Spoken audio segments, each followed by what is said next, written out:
مہدی تہرانی کا کہ نماز پڑھا رہے تھے اور پیچھے جو ہے وہ آیت اللہ مدنی نماز پڑھ رہے تھے، تو اچانک سے دیکھا نماز کے بعد انہوں نے گریہ شروع کر دیا، رونا۔ ان کا کیا ہو گیا، نماز میں کوئی مشکل؟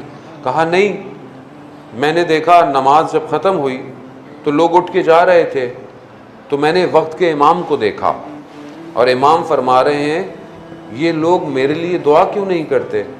کیا ان کا امام حاضر ہے ان کے درمیان میں؟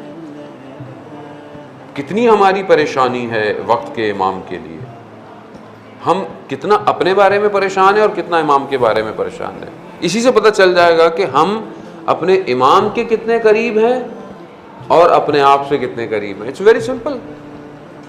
ابھی میری جتنی بھی پریشانی ہے، میرے کام، میری ساری چیزیں، لیکن کتنی پریشانی ہے، لیکن میں بعض اوقات واقعاً جوانوں کو دیکھتا ہوں، رشک کرتا ہوں، یعنی اپنے لیے شرمندہ ہوتا ہوں کہ آج کا بعض جوان اتنا امام وقت کے لیے پریشان ہے، ہر وقت پوچھتا ہے کہ مولانا کیا کریں، کیا ایسا کریں کہ امام کی نوکری کریں، کیا ایسا کریں کہ امام ہم سے راضی ہوں، کیا ایسا کرے کہ امام ہمیں اپنی فوش میں لے لیں۔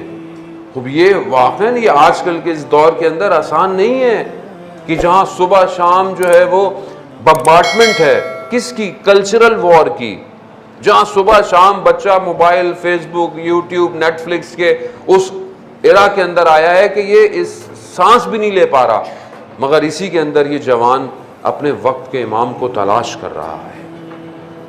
اب یہ ہم کیسے کریں؟ بہت سمپل ہے۔ دیکھیں، امام جب ہم اپنے آپ کو صاف کر لیں گے تو امام خود ہمارے پاس آ جائیں گے۔ سید ابو الحسن اصفہانی کا وہ مشہور واقعہ کہ یہ بہت بڑے اپنے زمانے کے مرجع تھے نجف اشرف میں، لیکن ان کا تعلق اصفہان کے ایک گاؤں سے تھا، اور یہ اس گاؤں سے اصفہان شہر میں آئے حوضہ پڑھنے کے لیے۔ تو انہوں نے اپنے والدین، ان کے فارمر تھے، انہوں نے کہا کہ مجھے حوضے میں پڑھنا ہے، مجھے امام کے لیے کام کرنا ہے۔ یہ آ گئے اصفہان۔ تو ایک دن ان کی والدہ نے ان کے فادر سے کہا کہ جاؤ جا کر دیکھو کہ میرا بیٹا کس حالت میں ہے، گیا ہوا ہے۔ وہ پرانا دور تھا، گئے، جا کر دیکھا سخت سردیاں ہیں، برف ہے۔ جا کر بیٹے کی حالت دیکھی تو اس کمرے میں کوئی ایسی چیز نہیں ہے جو کمرے کو گرم کرے، نہ کوئی کھانے کو چیزیں ہیں، نہ کچھ ہے۔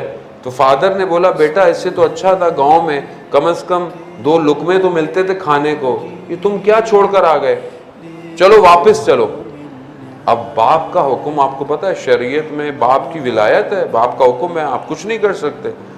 اب یہ باہر نکلے اس مدرسے کے صحن میں، انہوں نے وقت کے امام سے توسل کیا کہ یا امام زمانہ، آپ جانتے ہیں کہ میں صرف آپ کے لیے آیا ہوں، مجھے کوئی فرق نہیں پڑتا، مجھے کھانا ملے، مجھے پینا ملے، سردی ہو، میں صرف آپ کی نوکری کرنا چاہتا ہوں، لیکن میں کیا کروں؟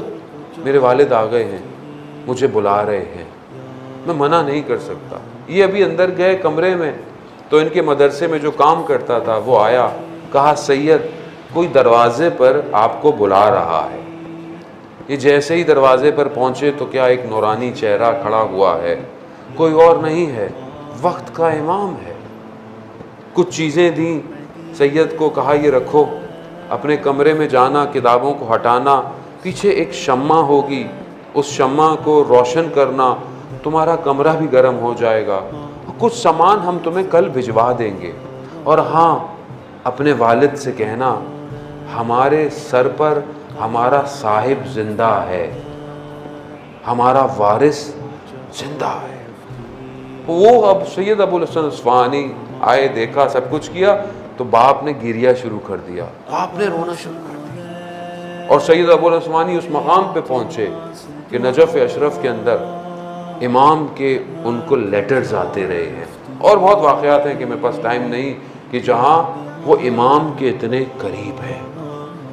اب ایک شخص کیسے اتنا قریب بن جائے؟ کیونکہ اپنے وجود سے اپنے امام کو پکار رہا ہے۔